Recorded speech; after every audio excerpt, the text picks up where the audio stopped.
P. Padmarajan രചിച്ച ഭദ്ര എന്ന കഥയാണ് ഇന്ന് വായിക്കുന്നത്.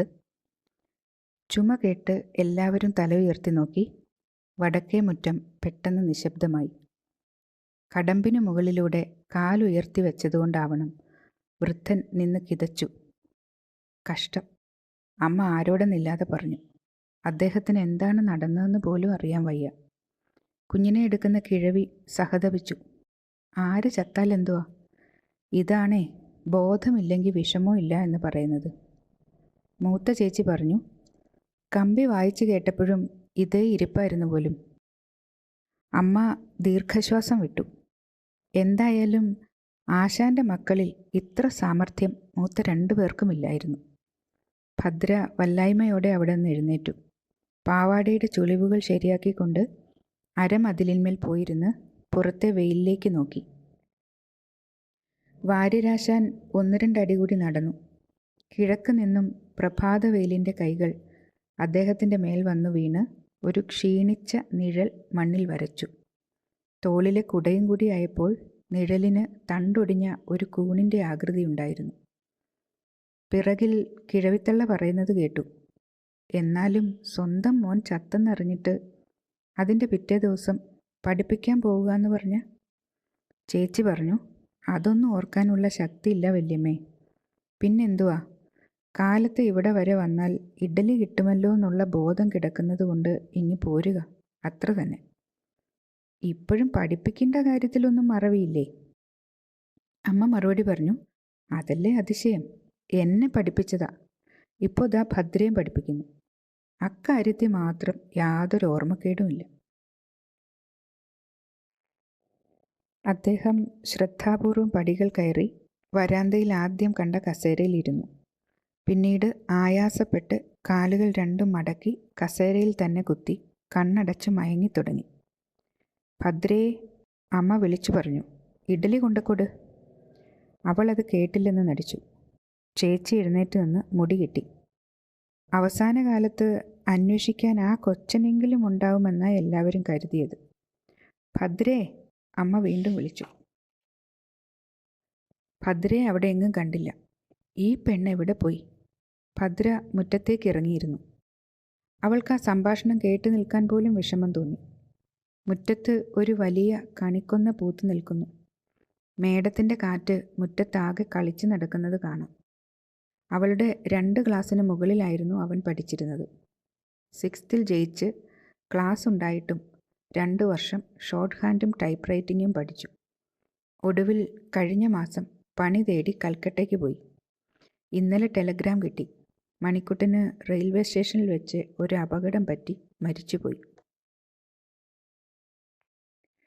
ഇന്ന് രാവിലെയും പഠിപ്പിക്കാൻ വന്നിരിക്കുന്നു. അച്ഛനാണ് പോലും. അല്ല, അവൾ വെറുപ്പോടെ ചുണ്ട് കടിച്ചു. കൊതിയൻ, കൊതിയൻ, കാപ്പി കുടിക്കാൻ വന്നിരിക്കുന്ന കൊതിയൻ. അമ്മ അരമതിലിനടുത്തേക്ക് വന്നു നിന്ന് ചോദിച്ചു, എടി, നീ എന്തെടുക്കാണ് അവിടെ? ഒന്നുമില്ല.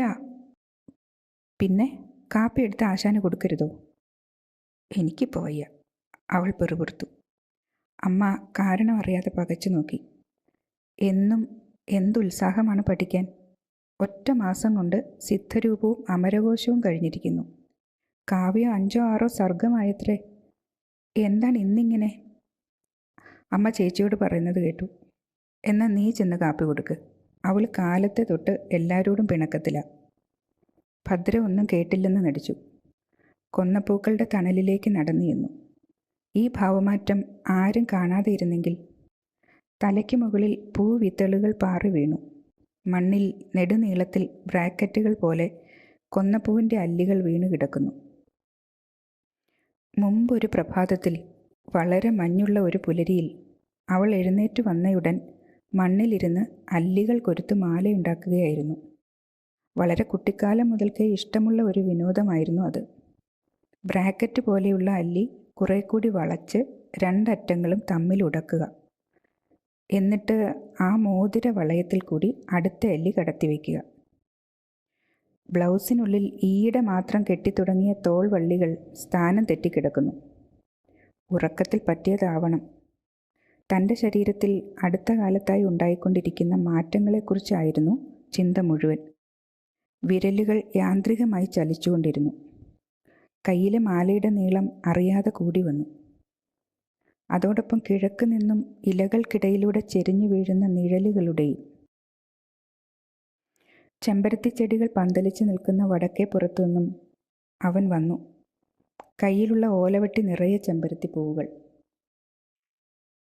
പ്രായമെത്തിയതിന് ശേഷം ആദ്യമായാണ് സംസാരിക്കുന്നത്. മാല കോർക്കേണോ? തല ഉയർത്തി. അപ്പോൾ പുറത്തേക്ക് തെന്നി വീണ വള്ളികളെക്കുറിച്ച് ഓർമ്മ വന്നു. ലജ്ജിച്ച് മുഖം കുനിച്ചു.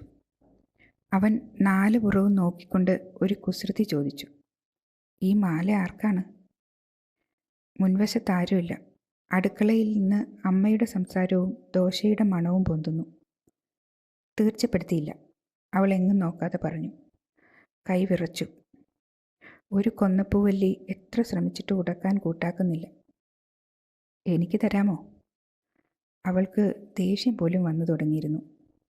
അമ്പലവാസിയല്ലേ, തന്നാലും കൊണ്ടുപോയി ദേവിക്ക് ചാർത്തും. ഇല്ല. രൂക്ഷമായി നോക്കിപ്പോയ ധീരതയുടെ ഒരു മാത്ര. തരുന്നില്ല, അവൾ തീർത്തു പറഞ്ഞു. എന്താ കുട്ടിക്ക് അസുഖം? അവൻ ഭയന്നുപോയി.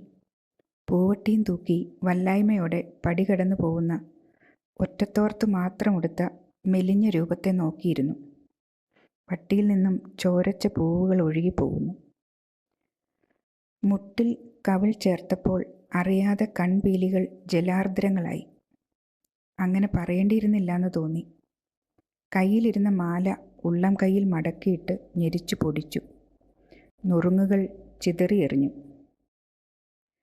അടുത്ത ആഴ്ച അവൻ കൽക്കട്ടയ്ക്ക് പോയതായി കേട്ടു. ഭദ്രേ, ചേച്ചി പുറകിൽ നിന്ന് വിളിച്ചു. കാപ്പി കുടിച്ചു കഴിഞ്ഞു, നീ ചെന്ന് ഇരിക്കാൻ പറയണു.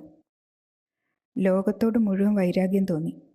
അതിൻ്റെ കാരണം പിടികിട്ടിയില്ല. അലമാരയിൽ നിന്നും പുസ്തകങ്ങളും നോട്ട്ബുക്കും തിരഞ്ഞെടുക്കുമ്പോൾ അതിശയിച്ചു. എന്താണ് തനിക്കിത്ര അസ്വസ്ഥത? തറയിലിട്ട പുൽപ്പായയിൽ രഘുവംശം നിവർത്തിയിരിക്കുമ്പോൾ വെറുതെ മോഹിച്ചുപോയി. അവനെക്കുറിച്ച് എന്തെങ്കിലും പറയുമോ? എങ്ങനെയാണ് മരിച്ചതെന്ന് പറയുമോ? അവൾ ആകാംക്ഷയോടെ അദ്ദേഹത്തിൻ്റെ മുഖത്തേക്ക് നോക്കി. ആശാൻ പലവട്ടം തല ചൊറിഞ്ഞു. നരച്ച കുറ്റിമുടികൾക്കിടയിൽ ശബ്ദത്തോടെ മാന്തി. പിന്നെ കാര്യമൊന്നുമില്ലാതെ എന്തോ ഓർത്തുകൊണ്ട് മൂളി തുടങ്ങി. ശ്വാസമടക്കി കാത്തിരുന്നു. അങ്ങനെ അവനും പോയി എന്നൊരു വാചകമെങ്കിലും പറഞ്ഞിരുന്നെങ്കിൽ, അവനെ ചൊല്ലി ഒരാളെങ്കിലും ദുഃഖിക്കുന്നതായി അറിഞ്ഞാൽ ഒരാശ്വാസമാവുമായിരുന്നു. അമ്മയും പെങ്ങന്മാരും ആരുമില്ലാത്ത ഒരാൾ മരിച്ചാൽ അച്ഛനല്ലേ ദുഃഖിക്കേണ്ടത്? ആശാൻ എന്തോ പറയാനായി തൊണ്ടയനക്കി. ശബ്ദം വ്യക്തമല്ലാത്തതുകൊണ്ട് അവൾ ചെവി കൂർപ്പിച്ച് കാത്തിരുന്നു. ഒടുവിൽ വാക്കുകൾ ഇടർച്ചയോടെ പുറത്തു വന്നു. ചൊല്ല്, ഇന്ന് 7-ാം സർഗം മുതൽ തുടങ്ങാം. കണ്ണുകളിൽ വെറുതെ ജലം തുളുമ്പി. പുസ്തകത്തിലേക്ക് കുനിഞ്ഞ് അലസമായി താളുകൾ മറിക്കാൻ മാത്രമേ കഴിഞ്ഞുള്ളൂ. ഇല്ല, ആരുമില്ല. ഏത് പുറമാണ് എടുക്കേണ്ടതെന്നും ഏത് ശ്ലോകമാണ് ചൊല്ലേണ്ടതെന്നും എല്ലാം മറന്നു. മനസ്സൊരു നനഞ്ഞ കിളിയായി മാറിയിരുന്നു. തൂവലുകൾ മുഴുവൻ മഴയിൽ ഒട്ടിപ്പോയ ഒരു മൈന.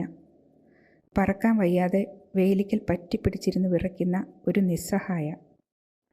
ഭദ്ര കണ്ണുകൾ കൂട്ടി അടയ്ക്കുവാൻ തുടങ്ങുകയായിരുന്നു. പൊടുന്നനെ അവളുടെ മനസ്സ് അവളെ തന്നെ നോക്കി ദയനീയമായി കരഞ്ഞു തുടങ്ങി, നിർത്താതെ.